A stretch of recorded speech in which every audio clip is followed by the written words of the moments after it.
చెప్పండి. గతంలో మైనింగ్లో బలిజ సామాజిక వర్గం వారిది ఆధిపత్యం ఉండేది. మీ కుటుంబం కూడా ముగ్గురాళ్ళ కృష్ణప్ప ఆర్జినిటీ నుండి కొనసాగుతున్నటువంటి కుటుంబం. ఒకప్పుడు ఆయన పేరు చెప్తే రాష్ట్ర వ్యాప్తంగా కూడా ఎంతో రకమైనటువంటి ఆదరణ అభిమానం ఉండేటటువంటిది. అది గత 2 దశాబ్దాల నుండి బలిజల చేతిలో ఉన్నటువంటి మైనింగ్ వ్యాపారం అంటే వైఎస్ఆర్ కుటుంబీకులకు కానివ్వండి, ఆయన అన్యులకు కానివ్వండి వచ్చింది. దానికి గల కారణం ఏంటి?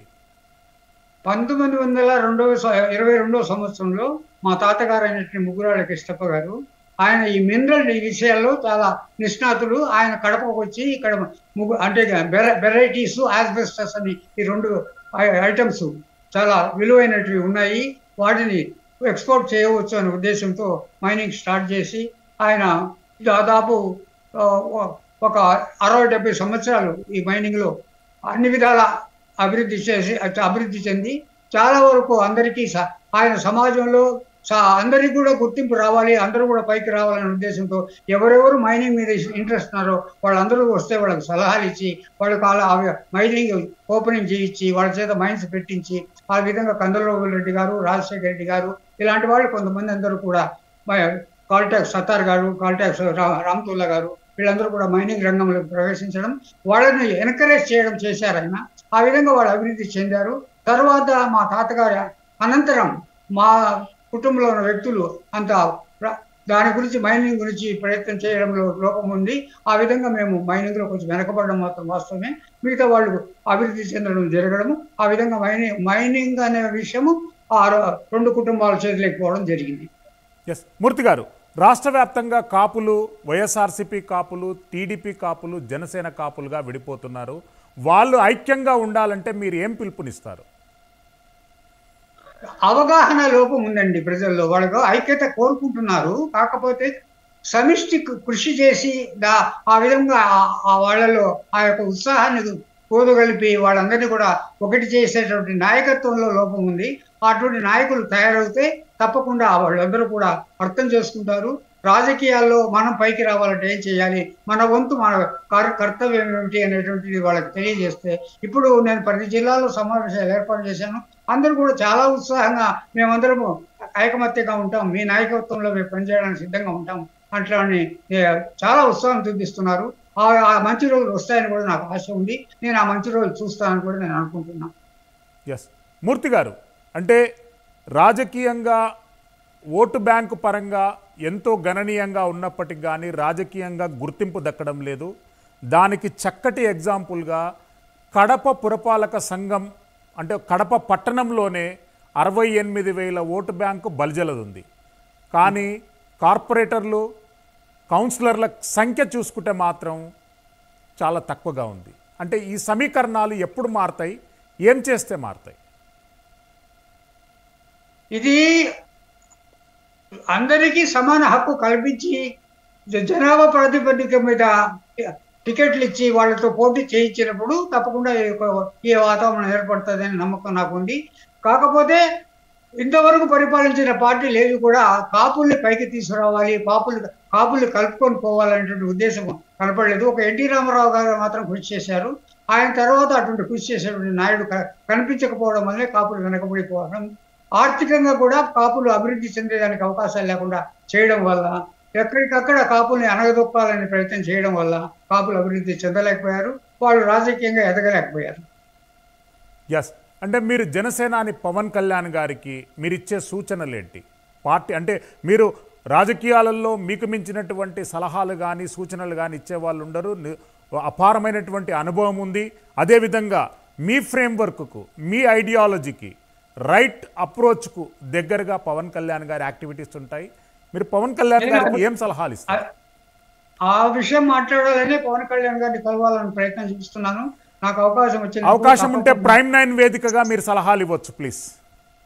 ప్రైమ్ 9 వేదికగా నేను చెప్పదలిసింది ఏమిటంటే, కింది స్థాయి నుండి పార్టీని అభివృద్ధి చేసి పునాదుల దగ్గర కార్యకర్తలను తయారు చేసుకుని ప్రతి బూతులో కూడా పని చేయడానికి ఒక బూత్కు 10 మంది కార్యకర్తల్ని ఏర్పాటు చేసుకొని వాళ్ళందరూ కూడా నిస్వార్థంగా ఎలాంటి ప్రలోభాలకు లోను కాకుండా ఏ పార్టీ వాళ్ళు ఏ విధంగా అయినా వాళ్ళను మార్చడానికి ప్రయత్నం చేసేటువంటి అవకాశం ఇవ్వకుండా కార్యకర్తలు తయారు చేసుకొని పవన్ కళ్యాణ్ గారు ఆయనకున్న చరిస్మాకు ఈ కార్యకర్తలని పటిష్టను తయారు చేసుకుంటే తప్పకుండా భవిష్యత్తులో పవన్ కళ్యాణ్ గారికి మంచి భవిష్యత్తు ఉంటుంది. ఆయనలో ఒక అద్భుతమైన శక్తిని నేను చూశాను. ఆ యొక్క శక్తి ఆకర్షణ తప్పకుండా ఒకరోజు ఆయన ఉన్నత స్థితికి చేరుస్తుంది. అందరికీ న్యాయం జరుగుతుంది. అందరూ సుఖ సంతోషాలతో వర్ధిల్లుతారు. అటువంటి వాతావరణం కోసం పవన్ కళ్యాణ్ గారు రాజకీయ, ఆర్థిక, సాంఘిక, సాంస్కృతిక ఇలాంటి విప్లవాల కోసం ఆయన వచ్చాడు.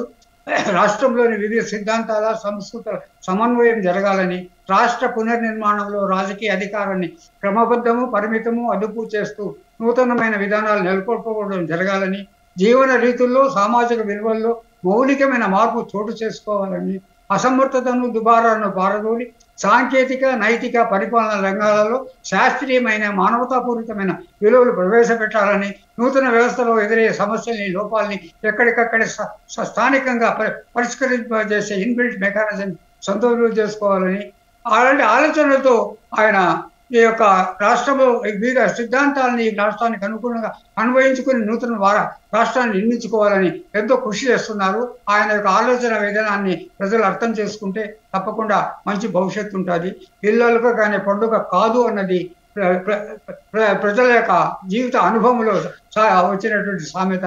అలాగే ప్రజల్లోని అసంతృప్తి కూడా దానంతట అది కార్యరూపం దాల్చలేదు. జనంలో గట్టిగా వేళ్లూరుకున్న పటిష్టమైన అభ్యుదయ శక్తులు గ్రామస్థాయి నుండి సంఘటితమై ప్రభుత్వ అక్రమాలకు వ్యతిరేకంగా మార్గదర్శనం వహించినప్పుడే ప్రజాస్వామ్యం వర్ధిల్లుతుంది.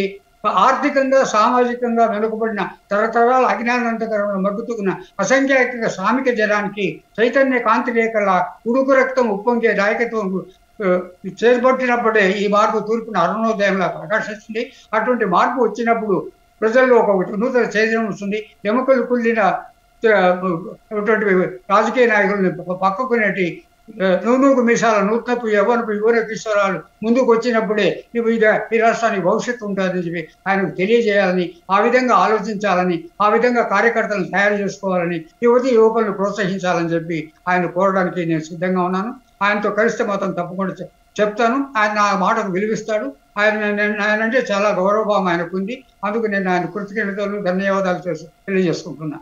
మూర్తి గారు, మీ మాటలు విన్నాక నాకు శ్రీశ్రీ గారివి ఎన్నో ఉత్ప్రేరకమైనటువంటి కవితలు గుర్తుకొచ్చినట్టుగా ఉంది. చాలా మంచి సలహా ఇచ్చారు.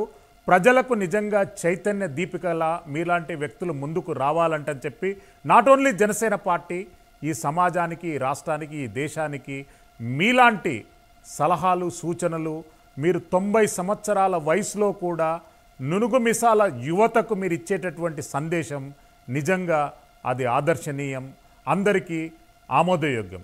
Salute to your inspiration. మీరు ఇచ్చేటటువంటి సూచన ప్రతిదీ రాష్ట్రంలో, అంటే నేను కాపులు, కమ్మలు, రెడ్లు, ఎస్సీలు, ఎస్టీలు, మైనారిటీలు అని కాదు, ఆంధ్రప్రదేశ్ రాష్ట్రంలో ఉంటున్నటువంటి ప్రతి ఒక్క వ్యక్తి మీరు చెప్పినటువంటి మాటను ప్రేరణగా, సూచనగా తీసుకొని తమ భవిష్యత్ రాజకీయాలను, భవిష్యత్ అభివృద్ధిని నిర్ణయించుకోవాలంటని చెప్పి మనసా వాచా కర్మన కోరుకుంటున్నాను. మూర్తి గారు, ప్రైమ్9 న్యూస్కు మీ అమూల్యమైనటువంటి సమయాన్ని ఇచ్చినందుకు ధన్యవాదాలు తెలియజేస్తున్నాను. ప్రైమ్9 న్యూస్ ఒక్క మాట చెప్పాలనుకుంటున్నా. తాడిత, పీడిత, దళిత, కార్మిక, కర్షక, బడుగు వర్గాల వారి యొక్క క్షేమం కోరి వారి యొక్క అభివృద్ధి కోసం కృషి చేయాలని చెప్పి పవన్ కళ్యాణ్ గారు ఆలోచిస్తున్నారు. మూర్తి గారు మీ అమూల్యమైన సమయం ఇచ్చిన ధన్యవాదాలు తెలియజేస్తున్నాము. ప్రైమ్9 న్యూస్ ప్రైమ్ టైం డిబేట్ కొనసాగుతుంది. ఓ చిన్న బ్రేక్.